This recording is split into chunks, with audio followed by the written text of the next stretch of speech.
ഞാൻ ഗർഭിണിയാ ശ്യാമേട്ട.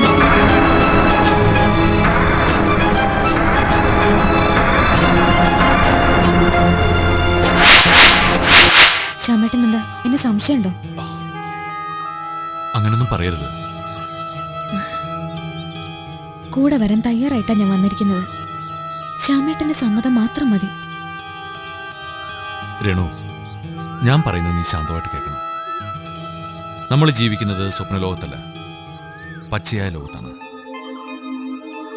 സമൂഹത്തില് നമുക്ക് പല കെട്ടുപാടുകളുമുണ്ട്, പരിമിതികളുണ്ട്. ശ്യാമേട്ടൻ വീണ്ടും ശാലുവച്ചിയുടെ വിവാഹ കാര്യത്തിലേക്കാ വരുന്നത്. അതുവരെ രേണു കാത്തിരിക്കണം. അതുകൊണ്ട് നമുക്ക് ഈ കുഞ്ഞിനെ വേണ്ട.